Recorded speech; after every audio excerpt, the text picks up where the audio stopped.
Hi everyone, welcome to the CPD organized by the Project Management Society. My name is Anissa and I'll be your moderator today. Today we will discuss with Henry the change management through a behavior lens, focusing on how people actually experience and respond to change rather than focusing solely on the mechanics of formal processes. The chat will be open. However, any question, please put it in the Q&A and we have a few minutes at the end to address them. Without further ado, Henry, I'll leave it to you. Thank you. Thanks very much, Anissa. You're all very welcome here today. So yeah, as Anissa mentioned, we're going to be speaking about change management. We're going to be looking at it through more of a behavioural lens rather than just the mechanisms associated with it. Okay. Just by way of introduction, I suppose, to myself. I've been working as a commercial manager for a number of years prior to being an associate director with Atkins Realis. I've also been fortunate enough to lecture with Setu Carlo on the change management course, and I'm currently doing my PhD in UCD, in the School of Civil Engineering, and the research is focused on cultural innovation with a particular emphasis on psychological safety in that context too. So what are we going to cover today? We're going to take a brief look at what change management is in the context of this discussion.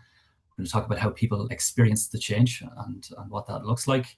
We're going to look at two kind of contrasting elements rather. So the human behind the design, or our designers, and our contractors. And based upon that, then we're going to look in a little bit more detail about how we might find some common ground as the process develops. Look at the three pillars associated with change or claim management: the laws, the facts, and the quantum. A bit of an overview of navigating a change step by step, and then some practical takeaways. So what is change management? Change management is a structured approach used to plan, implement, and sustain changes within a project or organization while minimizing disruption and resistance. So that's a lot of words to say that it's a necessary process as part of any sort of project that you're involved in. It's not something that, needs to have negative connotations, but oftentimes it does, depending on how you're set up. But it's an absolutely necessary process that we all need to engage within, regardless of what side of the table you're sitting on. So the formal side of that, I suppose, is identifying changes to scope, cost, or program, and that can be from a contracting side or from a designer's perspective.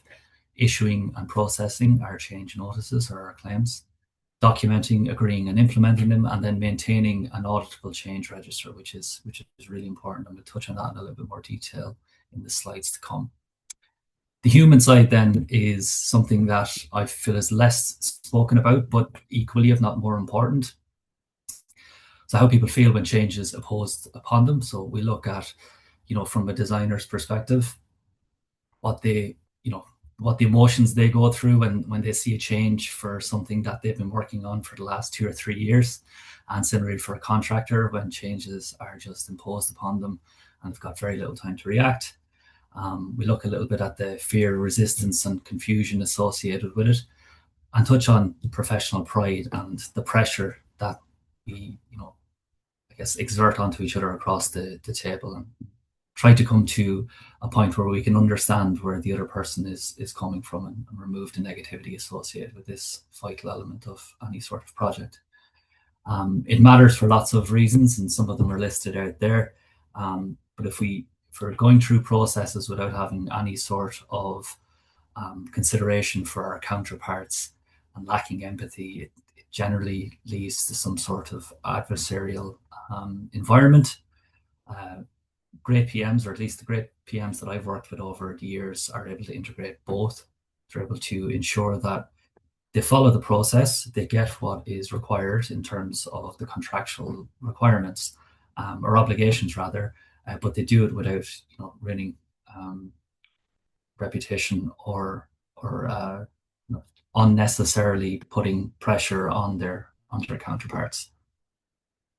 So we'll have a look at a couple of types of change in the project delivery, and you'll mostly be familiar with these. But we have our instructed change, which generally the client formally instructs a change to the scope, the spec, or the sequence. We have employer risk events, so things like weather. So at the moment, we've been going through 1 in 100 year storms every day, but so it's something that has a knock-on effect to the client, the designers, and the contractor.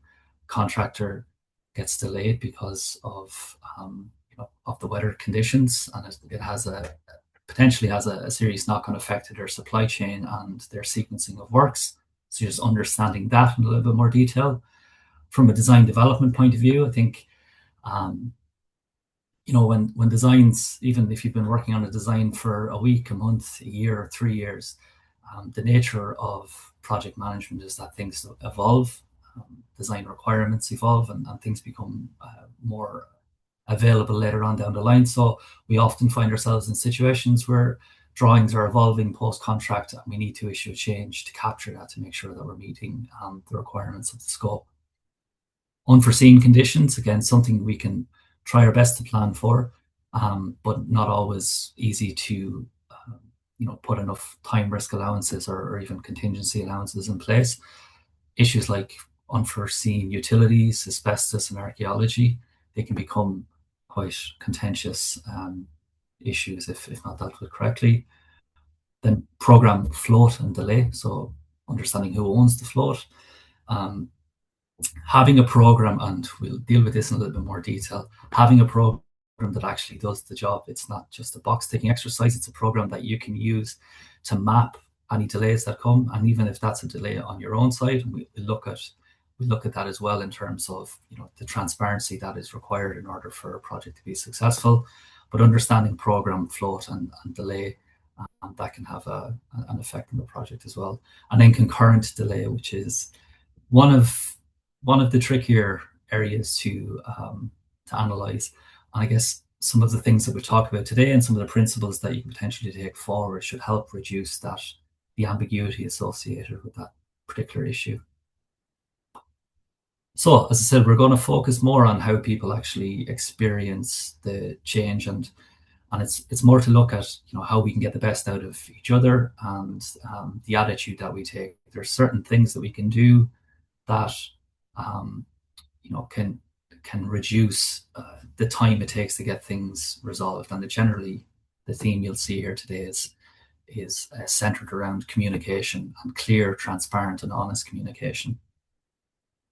This is, I would say, a slightly dramatic way of representing this, but it does what it needs to do in terms of mapping it out. So this is the Kubler-Ross change curve and applying it to the context of projects. So shock, it depends what type of change comes your way, but sure, shock in terms of thinking this was never in the brief. You start getting to the stage where you think, okay, we can absorb this, and then you get a bit annoyed and think, why didn't anybody tell us this earlier? Before you start getting to the point where we all need to get to as part of the project process, which is where we start coming up with solutions and we move on, and we understand that whether we are frustrated, whether we are in denial or shock, the end result is that we need to get from red to green as soon as is reasonably practical. And the best way to do that is as a team. Something we'll touch on is, I guess, sometimes the disparity across contracting and design. I feel uniquely positioned to have a take on this. I spent probably 50% of my career on the construction side and the contracting side, and the same in the design sphere. So breaking down the barriers between how we see things is going to be really, really important. And the overall goal is to get from shock to acceptance as quickly as we possibly can. So what does it mean for you? Again, this is something of more of a personal belief that helps me get through things, but it's worked for the longest time. If we just assume and give people the benefit of the doubt to begin with, that people are not being difficult, that there's a reason behind perhaps their contentious response to something that you've sent over, whether it's a change or a claim, it's a really good first step. So when someone pushes back on a change, let's say the designer pushing back on the change, oftentimes, and I say often, they're not being obstructive just kind of for fun or just to be obtuse.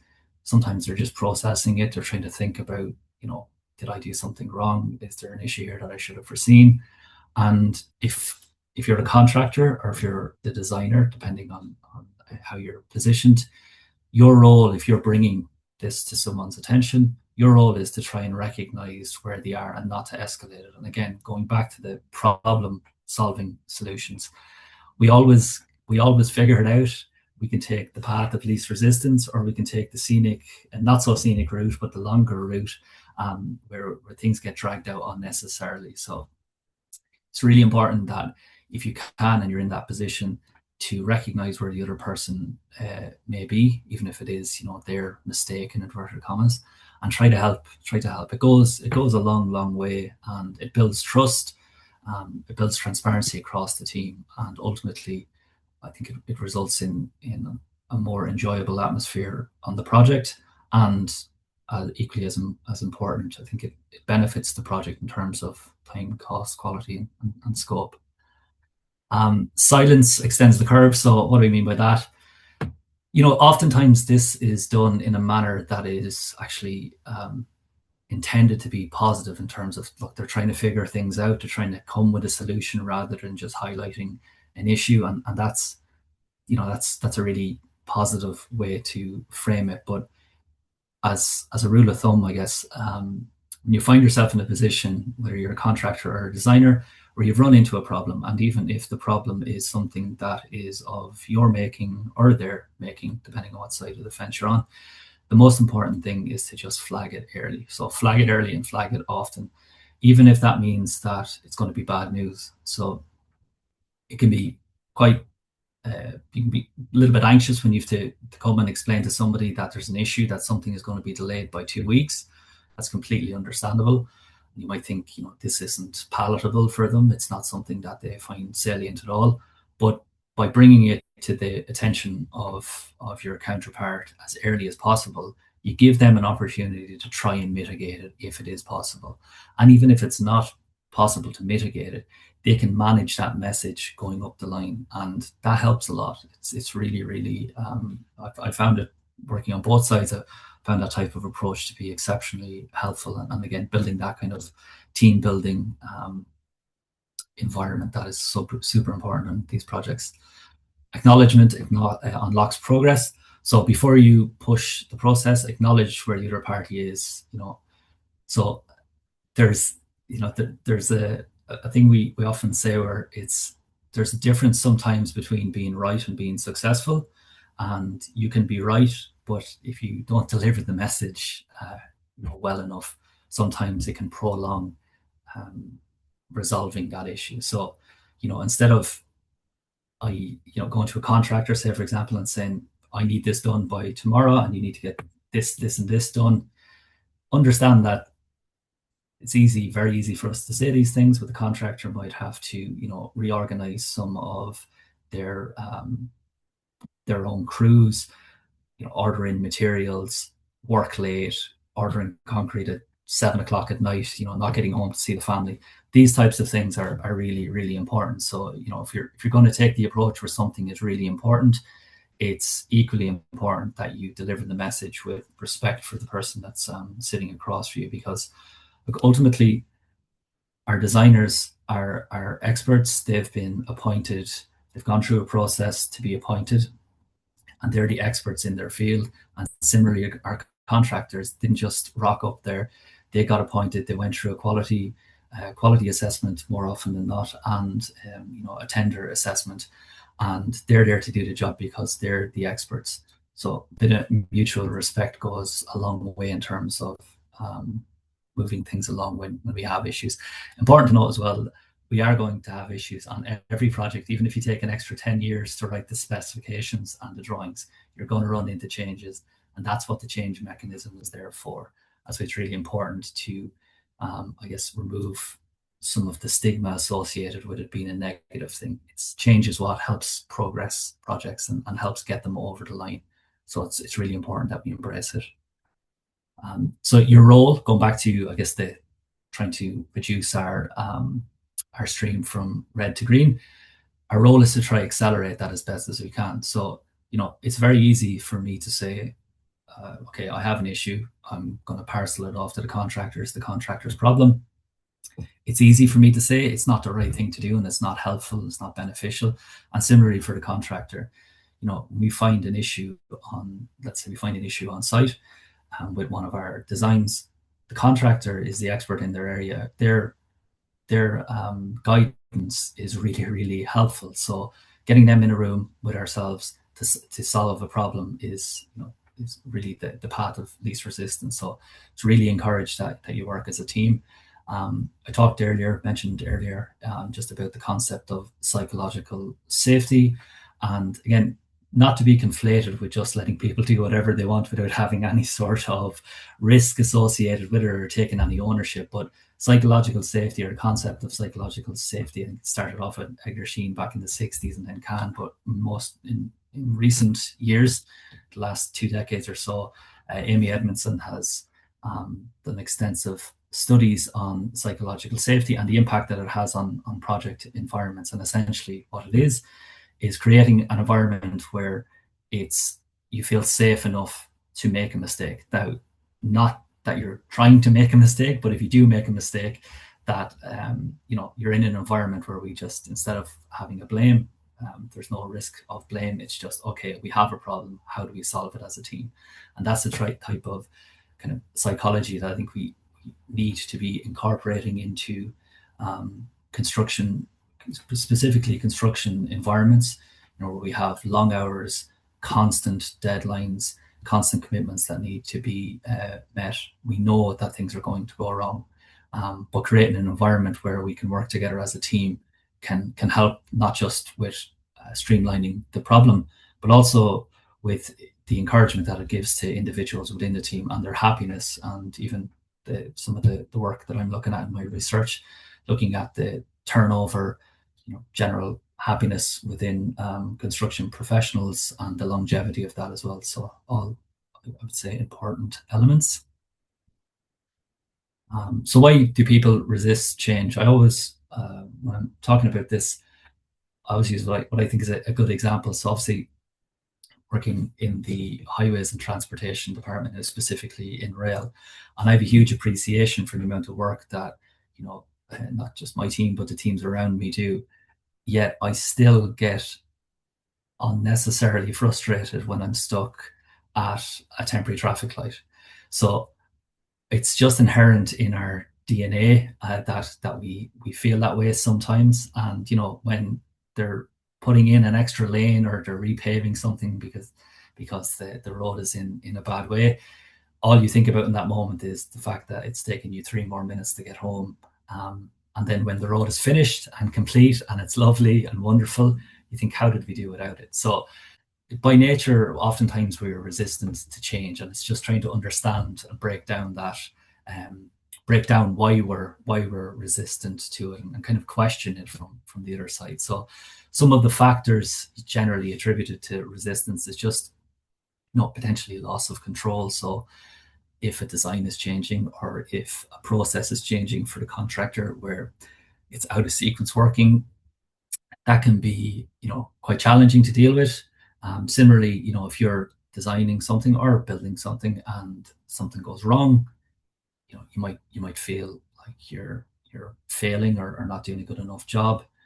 We look at in more detail in some of the scenarios to come, just about the perceived loss of competence, not to mention the extra workload. And just on the workload front, and we'll deal with that in some of the slides to come, I just want to touch on it now. Sometimes we can think of, let's say we've a change, the designer has a change, they issue it to the contractor, and it's 10,000 euros, just for pig iron's sake. Sometimes there can be an attitude that, well, look, you're getting money to do this, getting a significant amount of money to do this particular change. What's the big deal? And what sometimes isn't appreciated is the fact that that's created a scenario where the contractor now is uncertain in their approach. After lining up subcontractors that they've cancelled on 3 or 4 times because of the out of sequence working. So it's not just as simple as here's some money, get on with it. We have to understand what kind of pressures our counterparts are dealing with. That goes both ways. Sometimes there's issues associated with distrust of the motive. So why are they getting to do this? Are they trying to remove scope, or vice versa? And then just consciousness left over from past negative experiences with individuals or teams or clients who haven't taken this type of open approach. So we're going to look a little bit more now at what we're calling the human behind the design, and purposely put a question mark in there for empathy for the designer. I'm just going to look at, when we talk about changes and we talk about RFIs and everything associated with change management, what that looks like sometimes for our designers. So behind every design is a person, or more often than not a team, who invested their expertise, reputation, and identity into something. And we can tell ourselves, and think we're right, we can tell ourselves that we shouldn't be concerned about this type of thing. We're professionals, we have to do our job, and that's absolutely right, but they're not mutually exclusive. The reality is we're all human beings, and we try to remove our emotions from situations. But if you spent a year working on a design, or 6 months or 8 months working on some sort of construction project, and then somebody comes in and is just pointing out all of the flaws, which they're supposed to do, and we're not discouraging that, but pointing them out in a manner that is just kind of dismissive, it's really difficult for you to not get emotional and get defensive about this. So we look at kind of a couple of scenarios here to give you a feel of some of the things that designers go through specifically. So in terms of the feeling associated with it, just in terms of pride, it's what they're thinking. I spent months getting this exactly right. They've been siloed away. They've spent evenings and weekends, and worked really, really hard with the team to get to what is as optimal a solution as they possibly can. And because they're human, they've made a couple of mistakes.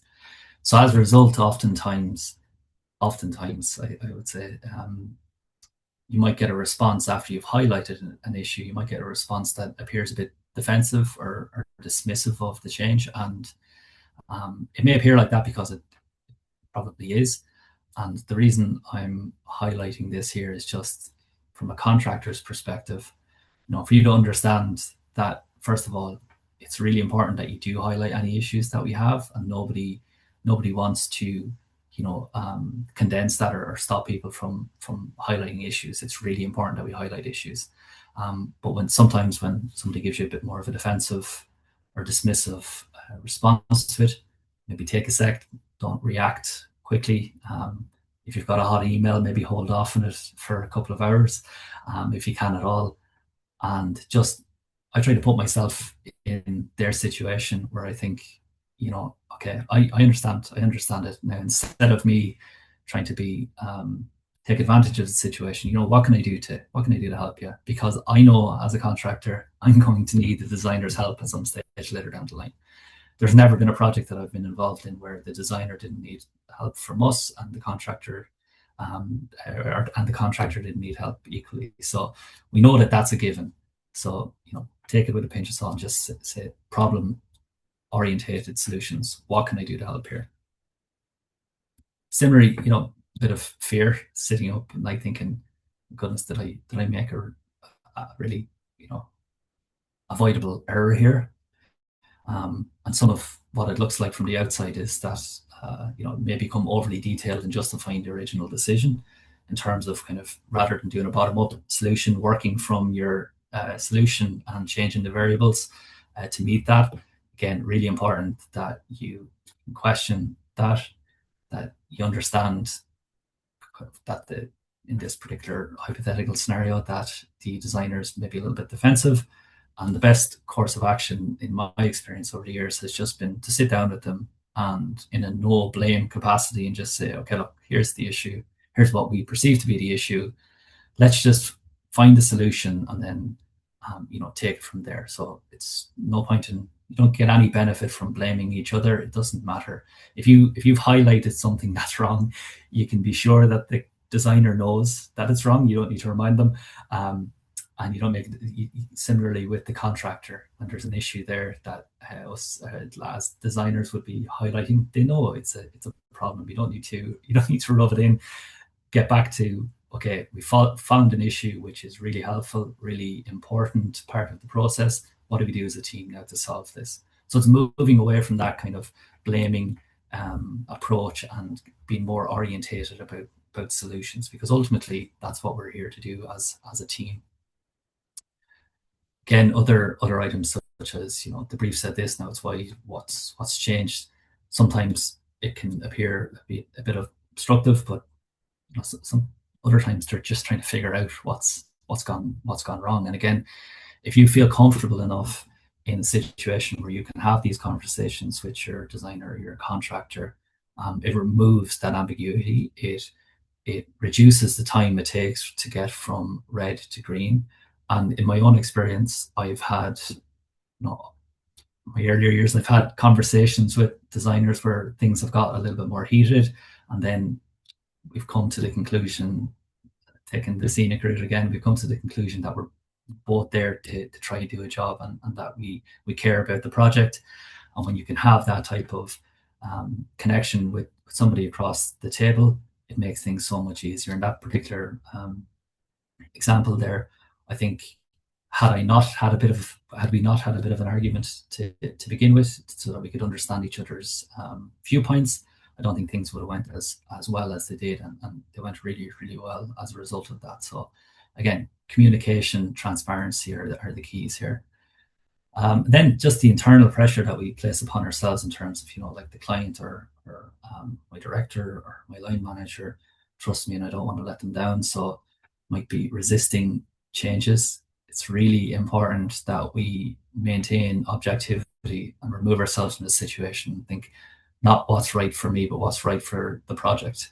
Because long after these decisions are made and issues occur, it goes back to the decisions that were made back in the day. So it's really important that we have what I would call like an auditable trail of the decisions that we've made, and that they're made for the right reason.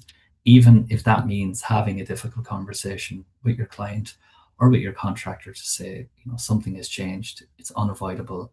What do we do as a team to overcome it? Some don'ts or recommendations for don'ts. Again, all of these things are technically correct. Okay, so I don't want to conflate it. These are technically correct, but like I said earlier, there's a difference between it being correct and being successful in terms of getting to your desired solution. So your drawing is wrong and it's caused a delay. You imagine getting that on a Friday evening at 5 to 5.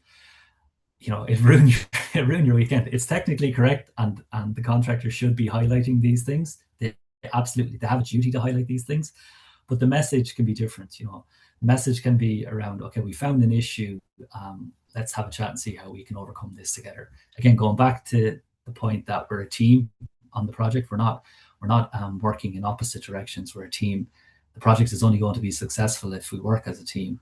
If we run into problems, regardless of the origin of them, we need to work as a team to overcome them. And the language that we use sometimes can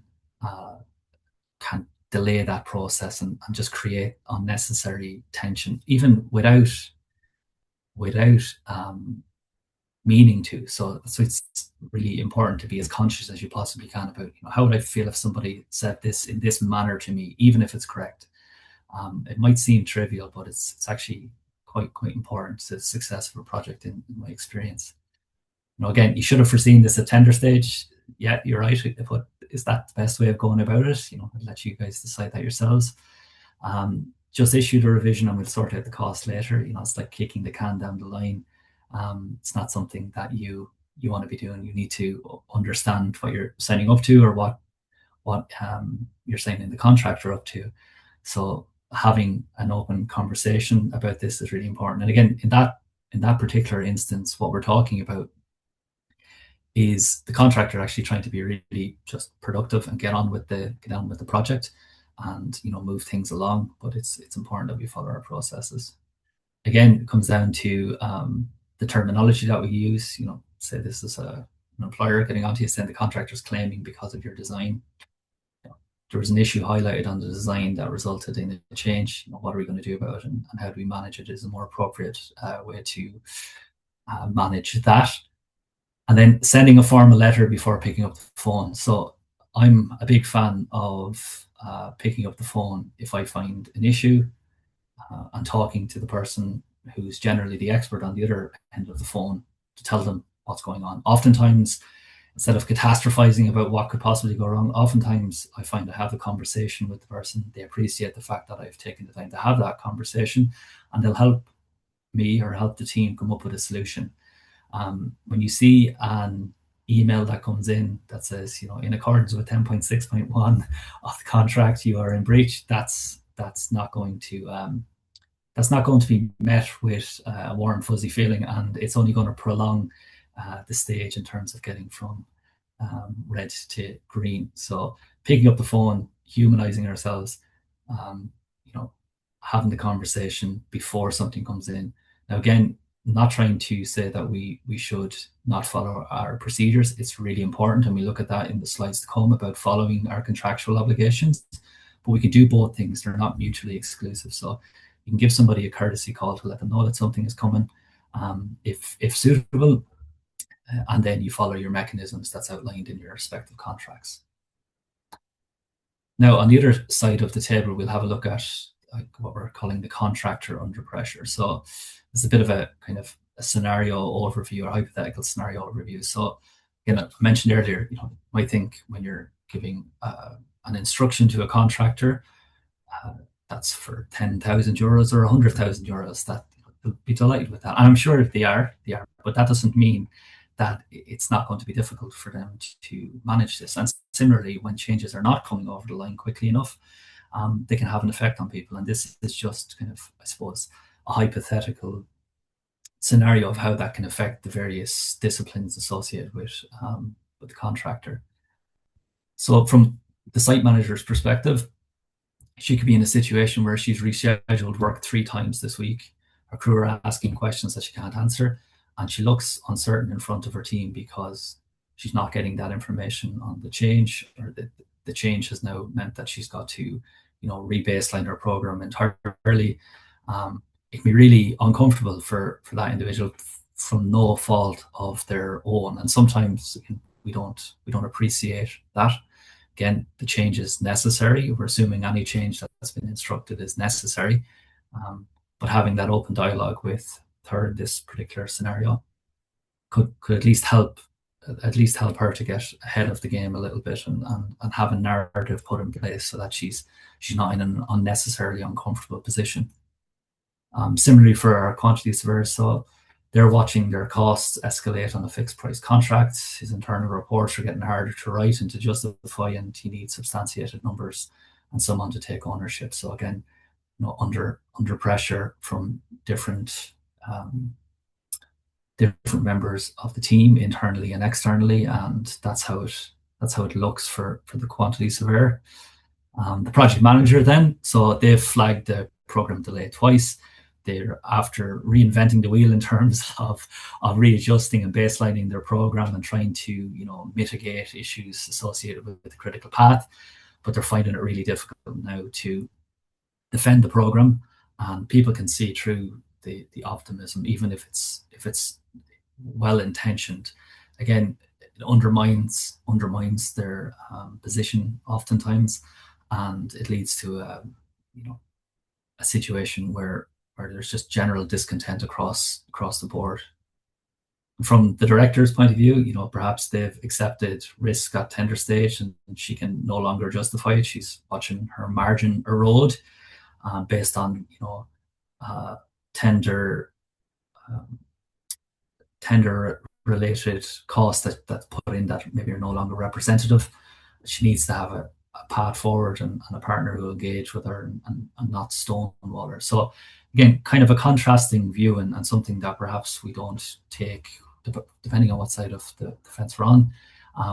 We don't take that into account enough, and taking it into account and being conscious of it, I think is a huge step forward in terms of unlocking that potential discontent. Another bit of an overview in terms of how delays and costs are perceived. So again, it's the same issue but perceived in 2 different manners. Kind of warning, I am painting the employer in these particular scenarios to be slightly ill-informed, so don't take that with a pinch of salt. But for the purposes of this hypothetical situation, I think it's important to show the disparity between the two approaches. So let's say we have a situation where we have a 2-week delay. The employer client might say, in simple forms, it's just a minor program adjustment, update the Gantt chart and kind of, get on with it type of thing. Whereas on the contractor side, that 2 weeks is 2 weeks of site prelims, potentially idle plant, delayed deliveries that they've had to put off, reallocation for their crews, and we say a program no longer stacks up, potentially, day works out of sequence working. So, there's more to it than just adjusting a line or a date on a program, and it's important that we have an appreciation for that. From a design change, so again, we might say it's just a small revision, just update or just issue an updated drawing and cloud it, and that's that done. But on the flip side of it here, we could have a contractor who's already ordered their materials, set out the foundations, agreed costs with their subcontractors based on the original design, and now they potentially have to go back to, re-engage in terms of the costs associated with this. It's all time, it's all money, but most importantly, it's an additional stress placed upon the contractor, a necessary stress, but nevertheless additional. The cost increase then, after all of these things, the employer might be saying, why are the costs so high? Because they don't have an appreciation of the effects that we've outlined here on the right hand side. So why are they so high? That change wasn't that significant at all. We only updated the drawing and updated our Gantt chart. And from a contractor's perspective, we'd say that we price the risk, adjusted fixed price. This is outside of the envelope of that contract, and the contract gives us an entitlement. So again, a lack of communication and understanding could end up resulting in an unnecessary dispute.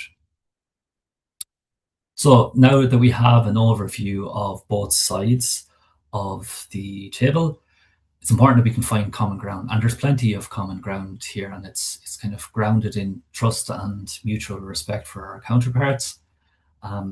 We have a couple of shared ambitions, I suppose, and we've outlined them in the table here. So, excuse me, we have certainty, fairness, respect, progress, and success. So we share across the board. We share our requirements for certainty. So the employer or designer's team or employer's representative wants a project that's delivered on time and within budget.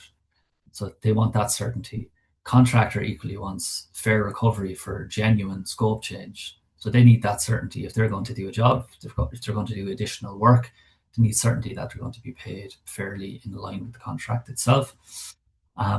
Linking into the fairness then element as well, I suppose the employer wants a design vision realized with little or no compromises, and the contractor is looking for a program clarity to resource this effectively. So again, happy to do whatever needs to be done, but they need to understand, and we need to be fair in terms of giving them everything we can possibly give the contractor to help them, and equally on the contractor side to ensure that the design vision is realized without compromise. They need to do the same.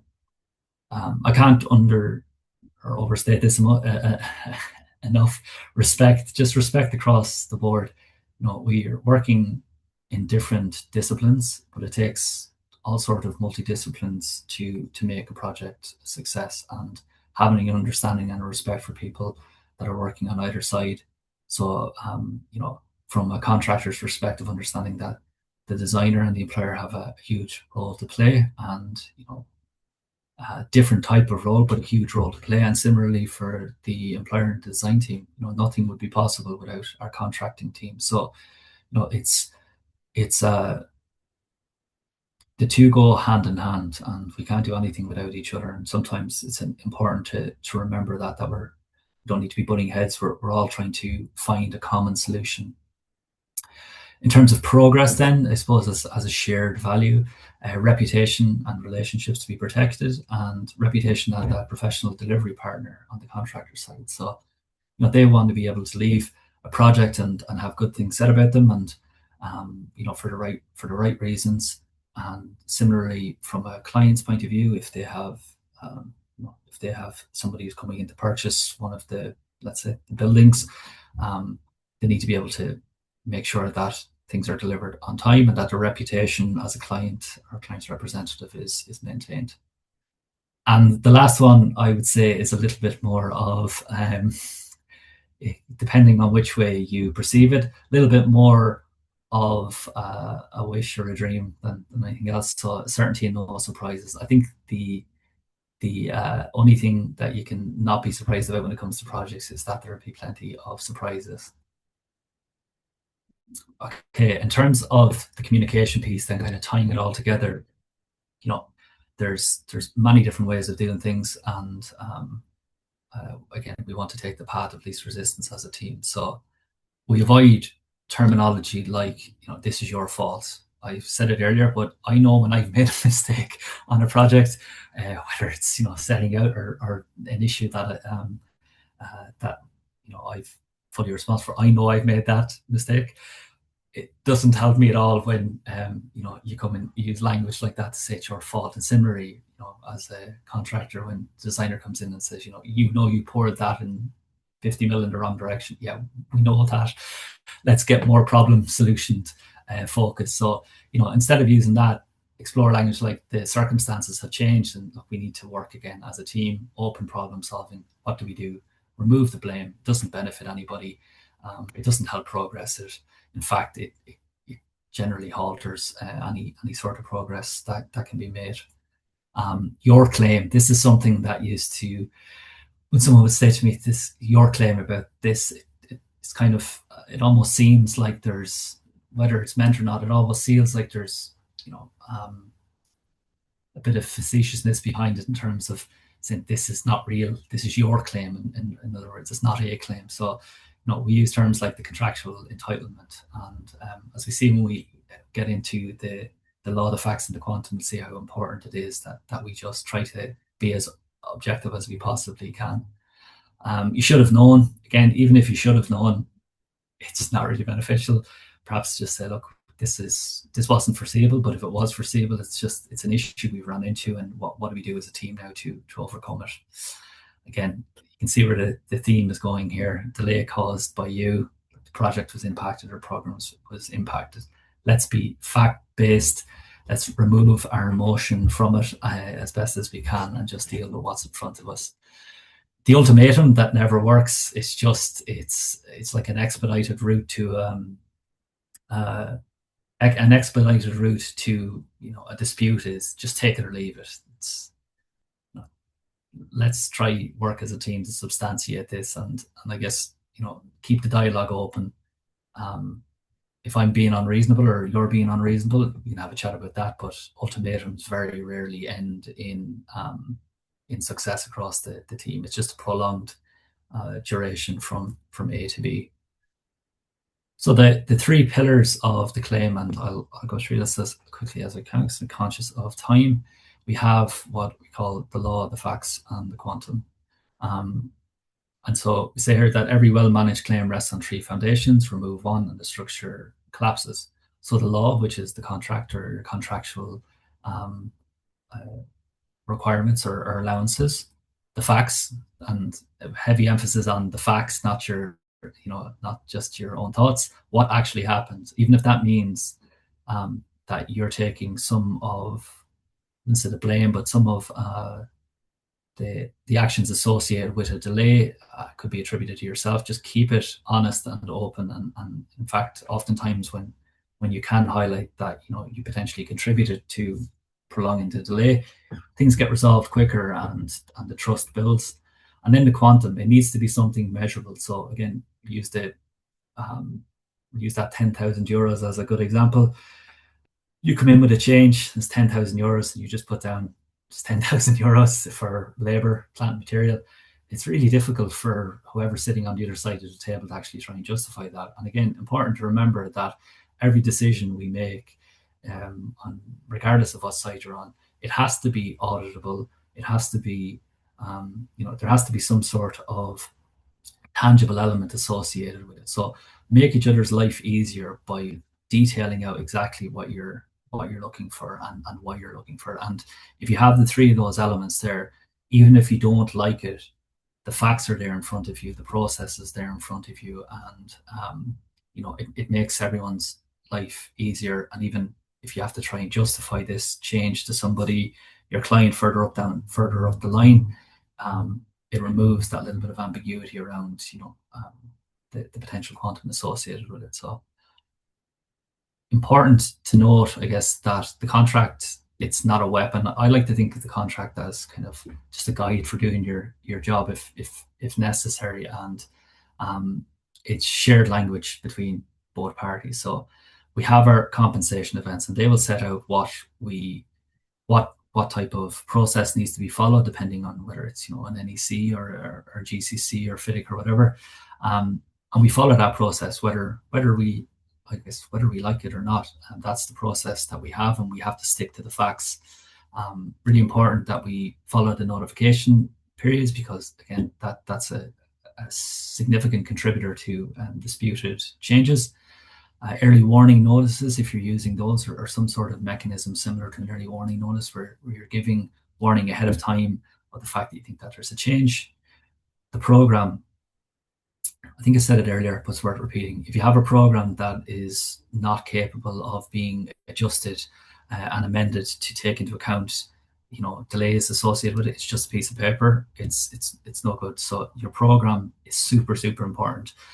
From on the employer's website, where I'm known that there's issues, known that there's delays, and when you don't get a program that can fully articulate that, it makes my job in this scenario more difficult to actually approve a change, even though I know that it's a reasonable change. So the program is a really, really powerful tool.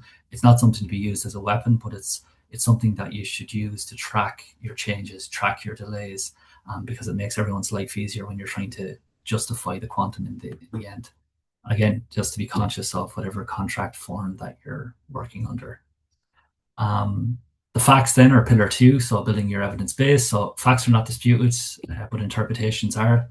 Build the facts with discipline and let the program tell the story. So it's often difficult to remove yourself from the situation when a change has come in, or it's a large change that's come in. It can be often a little bit more difficult to be as objective as you need to be, but it's really important that you are, because you lose all credibility when it becomes less about facts and more opinion based.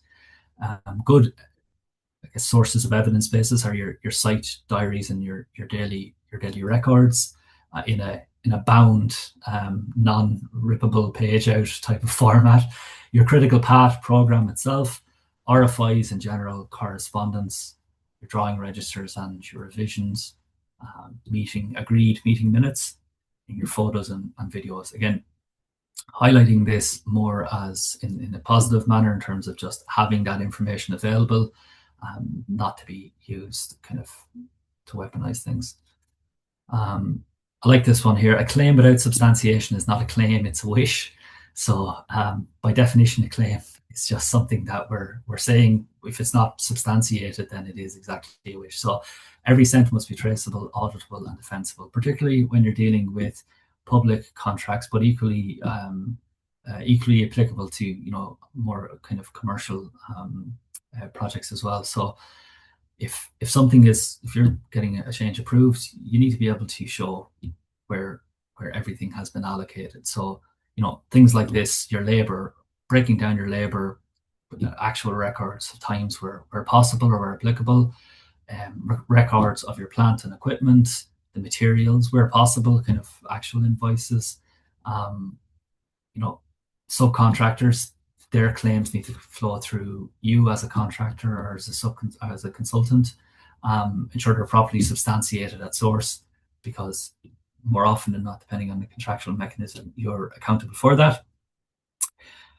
Prelims and just general loss of productivity. So again, rather than it just being something that you're saying without any sort of substantiation, you need to put something quantitative around it that's tangible for whoever's reviewing these changes to get their teeth into, I guess.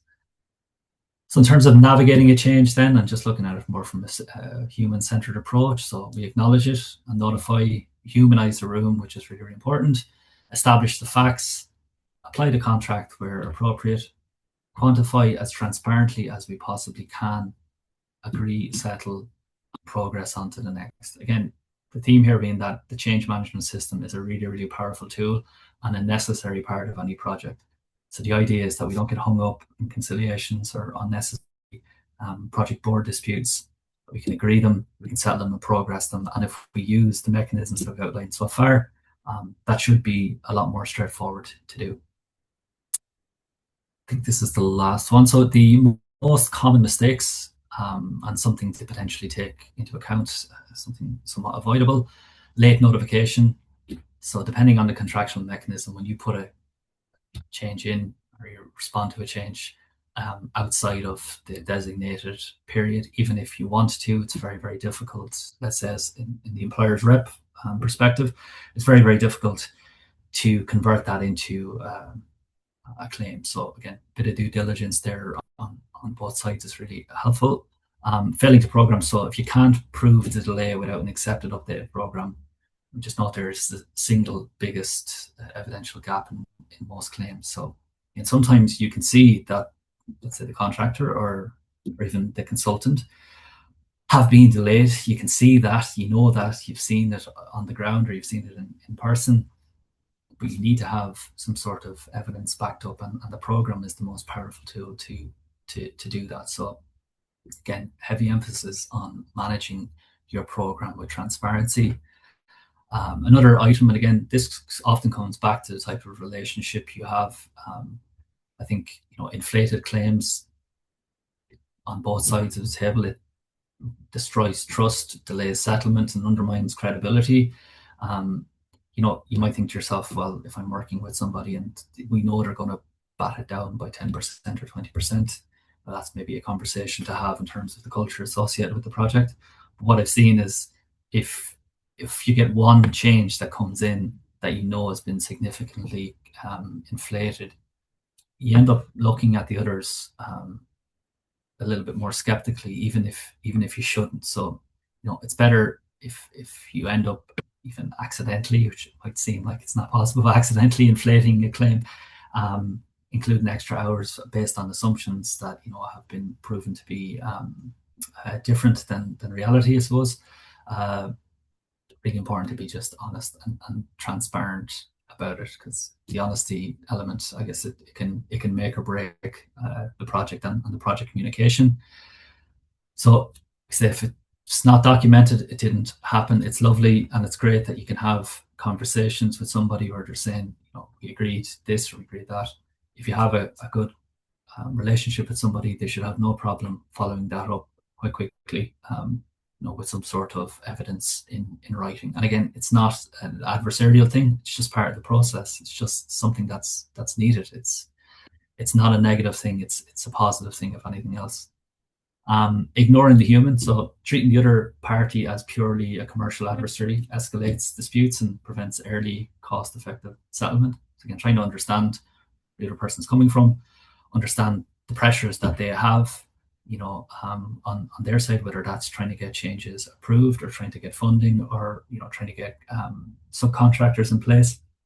Just having a general understanding for the human on the other side of the table goes a long way. And skipping the facts, so jumping straight to quantum before agreeing the facts creates just what we're calling parallel realities that are very hard and expensive to reconcile, and it's kind of a one-way trip towards either conciliation or dispute resolution. So everything we put down must be fact-based, even if that sometimes means that the facts show that perhaps you didn't do things as optimally as you possibly could. You'll end up being in a situation where more often than not, when you have that honesty, that people will back you, and when you do issue a change that maybe slightly larger or slightly more contentious. So the trust element, the communication element, they're all key parts of the process. Okay, so a couple of key takeaways. Change is inevitable. It's going to happen. It's not something that might happen. It's going to happen. The best projects utilize it and streamline the process as best as it possibly can. People are not your obstacles, even though sometimes it might feel like that. Understand where they're coming from before you push back and create an unnecessary dispute, or contribute to an unnecessary dispute rather. A change instruction to a designer needs sensitivity alongside contractual precision. So again, something where it's possible. When I was a contractor, if there was something that was not urgent that I found on a Friday evening at 5 o'clock that required an RFI, I might leave it to Monday 10 o'clock if it's not urgent, to get it over to the designer, so that you're not in their headspace over the weekend. Just something to take into account, I suppose, when we're sending out these things. The other side of it, behind every claim number is a human that has real commercial or just pressure in general. That's who you're negotiating with. So the better you can understand the person across the table, the better the project will end up, in my experience. Your language shapes emotion. So use the really kind of straightforward example earlier. Instead of saying, in accordance with 10.6.1, you need to do this, have a chat with somebody, say, we've found something that we need to act on right now. What do we do as a team to overcome this issue? Makes a huge difference. It stops me from getting my back up straight away, and it tells me that we know there's a problem, but we're going to work as a team to get over it. It just streamlines the process significantly. The law, the facts, and the quantum, big fan of those three things. Even sometimes I'm going through changes over the years where I start going through my own law, facts, and quantum, and I realize maybe my facts are more emotional than anything else. Doing that little bit of a check on yourself beforehand is really beneficial. And common ground is always available. Create the conditions where people feel safe enough to find it. And I encourage you all to, if you're interested at all, to just do a little bit of reading into that. Psychological safety, particularly in construction environments, it's a really powerful tool, and we've seen some significant returns for our clients and contractors alike when they evoke that type of environment. And finally, we'll leave you with the wise words of George Bernard Shaw. The single biggest problem in communication is the illusion that it is taking place. So again, just to emphasize, it's really important that we don't assume it. Let's just talk to each other. Let's communicate, and let's work as a team to try and overcome any obstacles that we may find ourselves with. I think that's it.